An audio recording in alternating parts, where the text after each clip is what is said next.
ভিয়েতনামের সৌন্দর্য বরাবরই মানুষের আকর্ষণের কেন্দ্রবিন্দু। সারা বিশ্বের বহু মানুষ এখানে বেড়াতে আসেন। বিশেষ নকশার কারণে এখানকার একটি সেতু মানুষের মধ্যে আলোচনার বিষয় হয়ে উঠেছে। ভিয়েতনামের দর্শনার্থীদের ভিজিট লিস্টের শীর্ষে রয়েছে এই সেতুটি। ভিয়েতনামের এই সেতুটিকে গোল্ডেন ব্রিজও বলা হয়। এই সেতুটি এখানকার মানুষের কাছে কাওভ্যাং নামেও বিখ্যাত। এই সেতুটির বিশেষত্ব হল এটি দুটি বিশাল কৃত্রিম হাতের উপর স্থির, যা দেখতে খুবই রোমাঞ্চকর মনে হয়। এর নির্মাণ মানুষের জন্য একটি চমৎকার দৃষ্টান্ত স্থাপন করেছে। কাওভ্যাং সেতুটি 2018 সালের জুন মাসে উদ্বোধন করা হয়েছিল, যার নাম দেওয়া হয়েছে গোল্ডেন ব্রিজ। এই সেতুটি সমুদ্রপৃষ্ঠ থেকে 1400 মিটার উচ্চতায় অবস্থিত। অল্প সময়ের মধ্যেই পর্যটকদের ভিজিট লিস্টে প্রথম স্থানে চলে এসেছে এই সেতু। মানুষ এই সেতুর নকশা এবং এখান থেকে দৃশ্য খুব পছন্দ করে।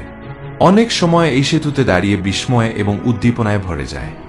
দূর থেকে যখন এই সেতুটি দেখা যায় তখন মনে হয় যেন দুটি বিশাল হাত রাস্তার ফালা তুলে আকাশ ছোঁয়ার চেষ্টা করছে।